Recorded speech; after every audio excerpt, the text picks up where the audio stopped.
There's a hill just to the south of Vernon which gives you a great look at some scenery of the Okanagan. To the east up the Coldstream Valley, down over the city and Swan Lake to the north, and over here the east arm of Okanagan Lake.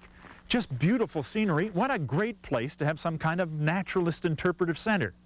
And you know what? Naturalists of the North Okanagan have done just that. This is the Allen Brookes Nature Center. And the strange thing is, the name Allen Brookes was nearly forgotten by the collective memory of the people of the North Okanagan. Yet for decades, he was the most world-renowned, in-demand artist of wild birds. And probably your image of a bird, from a hummingbird to an eagle, was created by one of Allen Brookes' images. And where did he live? Right down there in Okanagan Landing. That's where the sanctuary was. And tonight, on Pioneers and Places, Ron Candy, the curator of the Vernon Museum, tells us the story of Allen Brookes.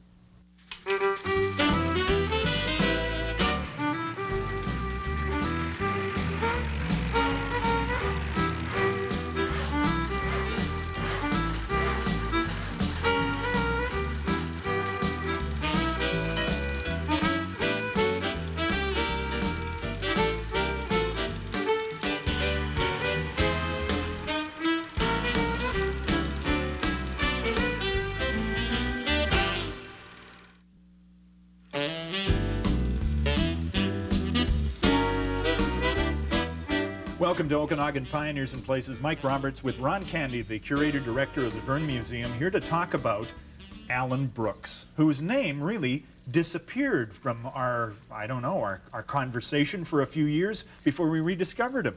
That's true. That's true. I mean, he passed away in 1946.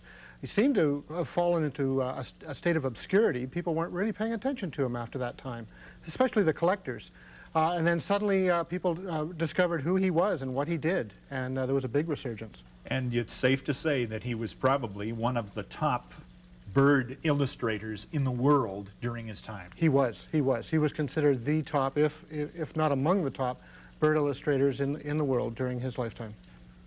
We've got this great picture of him in his wee tartan in the land of his birth, but he didn't spend much time in Scotland, I take it. He was off to somewhere else pretty quickly. No, in fact, he was born in India and came to England when he was about 5, although he was handling birds when he was only 2 years old. His father was an ornithologist, engineer, came to England, lived with his grandmother, his aunt, up until he was 12, and then the family came to Canada in 1881. The process of him coming to Canada at the age of 12 put an end to his education. He never went to school beyond 12 years of age. No, his formal education ended when they came to Canada. I mean, he was schooled in England, in Northumberland, but once they were in Canada, his formal education ceased. When did he first encounter British Columbia, the Okanagan? The family actually moved from Ontario, came out to British Columbia in 1891, bought a farm, but for some reason they moved back. Father and the other sons moved back to Ontario. Allen followed a few months later. He didn't want to leave. He liked BC, didn't want to leave. They were in the Chilliwack area. And the family moved back. Allen, I guess, got a case of the gilts, went back. And 3 years later, 1894, he was back in BC in Chilliwack. And that was the beginning of really a permanent relationship with British Columbia for him. That's right. That's right. His permanent relationship with British Columbia began in 1894. Found his way to the Okanagan by 1897. And Okanagan Landing, which became one of his bases of operations not long after. Not long after. He did a short stint in the Caribou. In 1900, he was up in the Caribou in the Barkerville area, spent a winter trapping, then was down in Penticton for 1901, 1902, and then finally headquartered himself at Okanagan Landing in 1905. So this man really was an outdoorsman. He wasn't just sort of, here's all my gear, Sherpas, carry it for me, packers. Yeah. I mean, he survived the winter in the Caribou. Oh, absolutely. He was an outdoorsman in every sense of the word. He was very physically fit, right up until his old age. He was physically fit. He walked everywhere. He never owned a car or had a driver's license. He found some way to get to where he had to go. We've got some examples of his early work here. These are basically landscapes, and they're dated October 98, and the view from my house out his window. And there you can see Silver Star Mountain in the distance right there. Yeah, these would be some of his earliest works, his landscapes, and that's what he was doing initially, were landscapes. So these ones, which are watercolors, do represent the time when he arrived in the Okanagan, 97, 98. Yeah. The big break for him came about 1905, but he must have been doing just a lot of work between these landscapes and his first major contract in order to be approached to do such a big work. Oh, yeah, absolutely. He was writing for journals. An American journal called Recreation was among the first publications that his work appeared. And he was collecting specimens for major museums and collectors. Of course, he had all these links with ornithologists. And because he was already doing landscapes, a lot of ornithologists and museums realized this fellow had talent. There was no doubt about it. Yeah. So it didn't take long for ornithologists and naturalists and major museums to say, hey, we've got some work for you. Hand me that giant tome. These are the birds, 2 volumes. 2 volumes. The Birds of Washington. This is his first major, this is his breakthrough work. This is his breakthrough work. A fellow named Dawson approached him in 1906 to do most of the illustrations for this work. And the publication came out in 1909, and it was his big breakthrough. It could really show everybody what he was capable of doing. How many drawings or plates did he do for this work? Well, I understand there's over 370 illustrations in the book, and the bulk of them are attributed to Brookes. And shortly thereafter, Dawson figures, I'm on to a good thing, get yeah. Brookes to do, what's the next book? Birds of California, shortly after that. I think that was around 1909 or so. He started on Birds of California. Now, in order to do a book like this, you have to go to the place. I mean, obviously, if you've never seen the Birds of California, you're going to have to encounter them somehow. Well, that's right. He was sketching and observing wherever he was. So the time he was in Ontario, he was sketching and observing birds there. When he was in Chilliwack, same thing. The Okanagan. Now he's down to California, Washington, along the coast, sketching and observing and collecting specimens as he went. That's right. There's a certain pioneering to this too, because transportation's not easy at this time. He doesn't drive anyway, so he must have just a way with the taxi or something. Yeah, yeah. It's said that he never refused a ride, and yeah, he found his way around. I'm assuming that train was probably his primary mode of travel, but he did find his way. I mean, he didn't allow the inconveniences of travel to slow him down. He was going to get there one way or another. You mentioned that he obtained lots of specimens. Now, yes. That's the gentle way of saying it. The other way of saying it, he was a darn good shot. And if he was going to do the artwork on anything, he shot it first. Well, you know, he had a photographic memory. Whatever he saw in the field, he would take notes, sketches, but he had a photographic memory. People were amazed by this ability. He can go back to the drawing board and draw in detail what he saw. He collected specimens as a sort of library to confirm anything that he had to check later on in his drawings. Color or length of feathers ratio. That's right. Color placement, you know, the details of a bird. Yeah, he could check with a specimen that he collected in drawers and laid out. It was something the Victorians did. And he was, even though born in 1869, he was the product of the Victorian age. He wanted to chronicle everything, make a list, tick it all off. Yeah, exactly. I mean, the major museums in the Victorian age were, for the most part, natural history museums. It was the one thing that science and academics were extremely interested in. Everybody was interested in natural history. And these massive collections came about at that time. I mean, this is not by no means his greatest collection, but perhaps his most unusual collection was of fleas. Yeah. He would collect anything. That's right. For a time, because, again, he had to make a living. So and I don't mean that he would collect them on his body. He would collect fleas for scientific That's right. purposes. Yeah, for the purposes of scientific study. He was collecting fleas for the British Museum. And he'd get about 6 pence per specimen, which translated to today's money is about 10 cents. Now, he contributed about 15 specimens that led to new discoveries and new names being put to fleas. And one particular flea, I think he got off a weasel or something like that, and was named after him, a Brookesy. A Brookesy flea. A Brookesy flea, yeah. Now, I mean, the guy, you had to admire him. And he was collecting mammals and other small rodents for museums. He was getting 25, 35 cents for maybe a field mouse. Pygmy owl might bring him $1. There's records to say that he sold a fox, actually I think it was a coyote, to the Provincial Museum for $1. Very resourceful. Well, you couldn't make it all painting. Going to take Well, no, not at all. Going to take a break here. We'll come back in just a second, though, and tell you about the 20s, the 30s, and more, the contributions of Alan Brookes. Don't go away.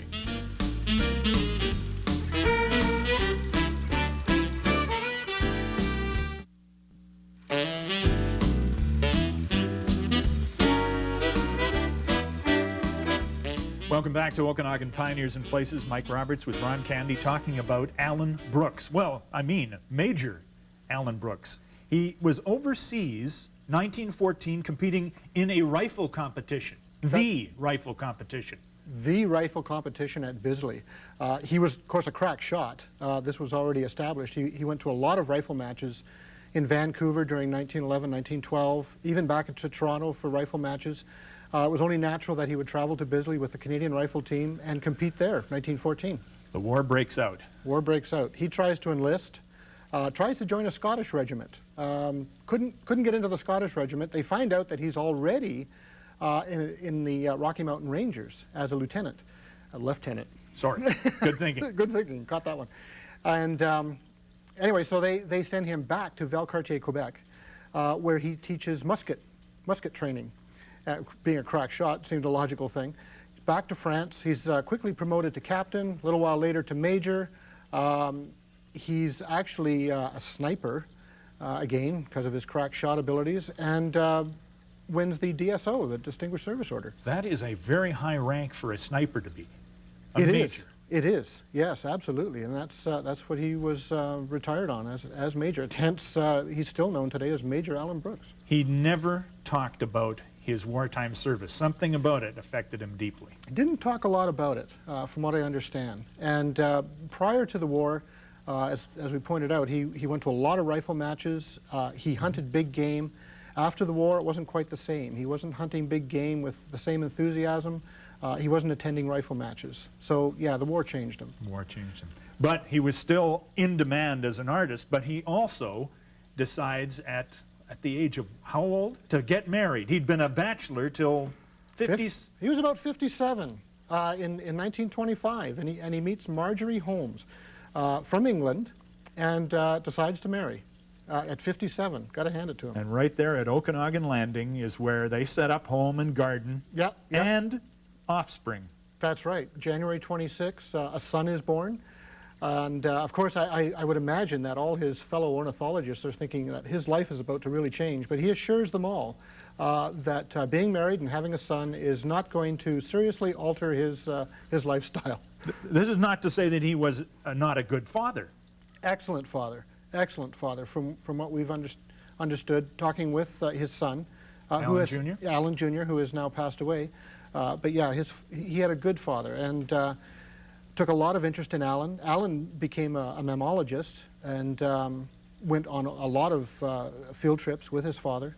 And yeah, he was a very good father. And Marjorie is his wife's name? Marjorie.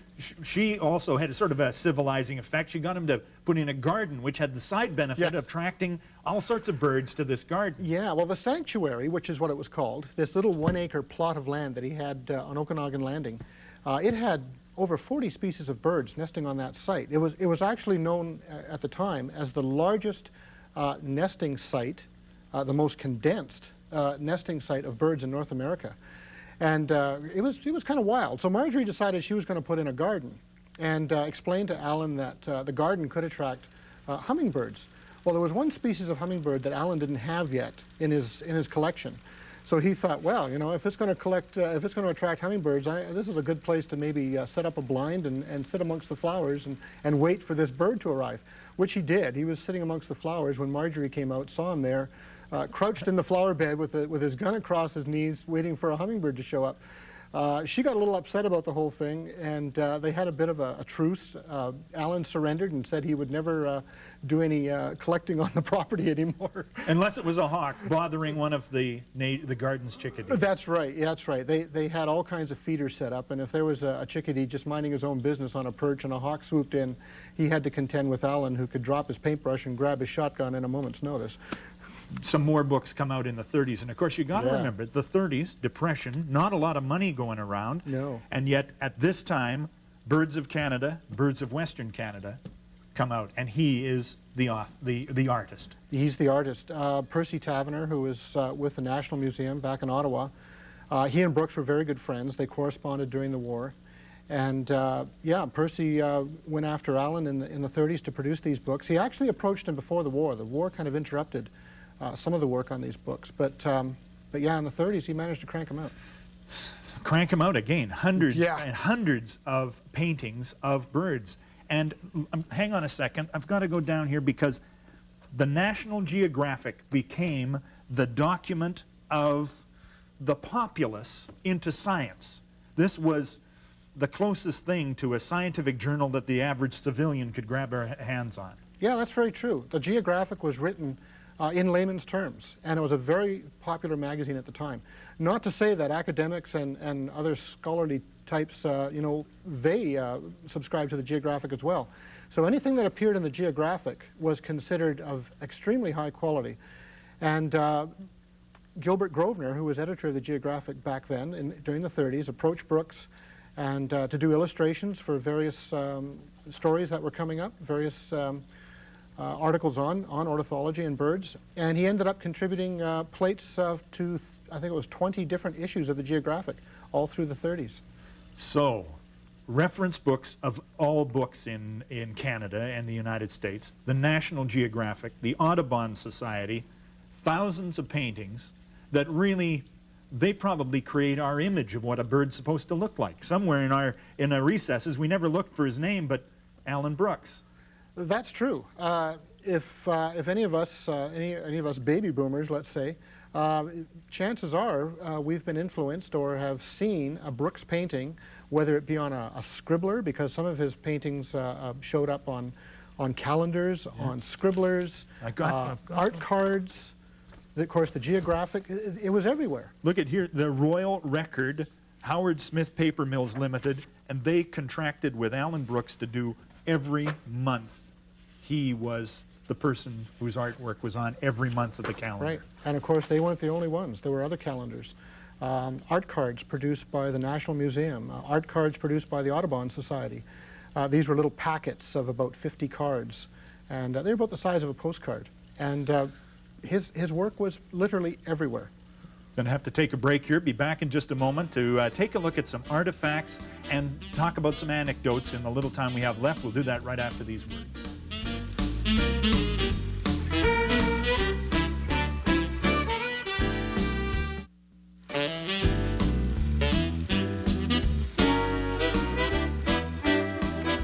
Welcome back to Okanagan Pioneers and Places. Ron Candy and I talking about Alan Brookes. And in the 30s, not much money, and he didn't get a lot of money for his paintings. He made it. He still wanted to travel all the time. Always traveling. We're talking about a restless spirit here. He'd be home for maybe 3 months, doing a lot of paintings, commissions, and then off he went again on another travel bout of some kind. To New Zealand. I mean, that's not a simple project. No, he went to New Zealand, came back, went again on a worldwide tour, all around the world, observing and sketching birds in 1934. Took his son and wife with him on that one. What a remarkable, I mean, just undertaking that at a time when the economies were so poor, and yet he had to do it.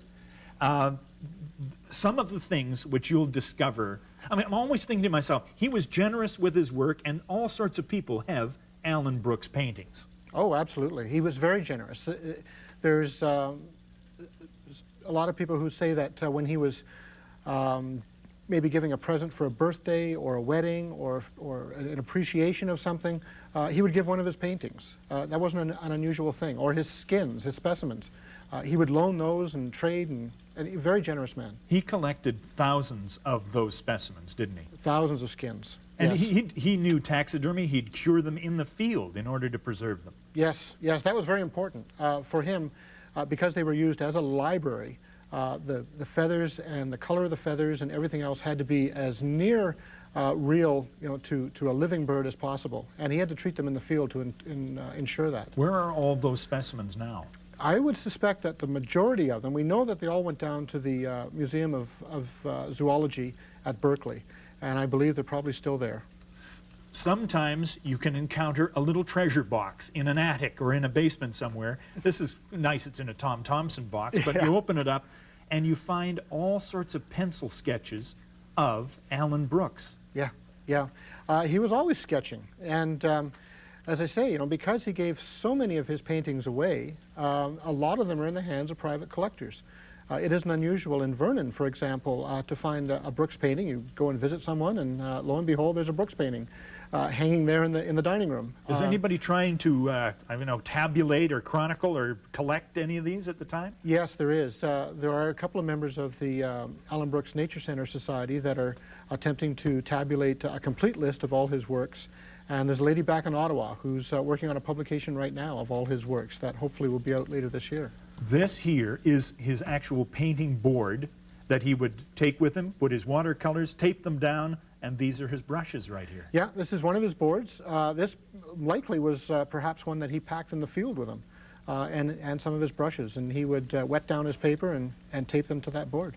We've got a picture of him with a trusty telescope, and we've got the trusty telescope. Yeah, this is a wonderful artifact that was given to us by Betty Brookes, who was daughter-in-law to Alan Brookes, and it is just so neat to be able to handle something that you see in a photograph that you knew belonged to Alan Brookes. Pretty special artifact. Now, you have a room at the Vernon Museum where you have all of his art. Not all of his art, but a large chunk of the art that's been collected. That's right. That's right. And the Alan Brookes Nature Center's now been established. We rediscovered the man after forgetting about him for quite a long time. Yes, he has been rediscovered, and he is being duly honored, as he should be. And the Nature Center has a wonderful facility in Vernon, and now the museum, the Vernon Museum, will also be celebrating Brookes through his paintings. And the stories, unbelievable number of stories. In less than a minute, can you tell us about the one award he decided to accept? He was a man of few words. He wasn't one to stand up in front of a crowd and give a speech or anything like that. It wasn't his style. But there was this one particular award ceremony that he was at in his honor back in Toronto, and the Ornithological Club was putting it on. Very, very highfalutin affair. And there was a gold medal being offered to him, and there was a big speech ahead of time to introduce him. He stood up, everybody was waiting for a speech. He grabbed the medal, stuffed it in his pocket, and said, "Not guilty," and sat down. Alan Brookes, one of the world's prime illustrators of birds and animals, and he's resident right here in the Okanagan up until his death in 1946. 1946. He passed away in January. Thank you, Ron Candy, for coming with the story. It's great. Thank you. I enjoyed telling it. And join us again next time for another Pioneers in Places. Who knows what great character we'll find in the annals of Okanagan history. We'll see you then.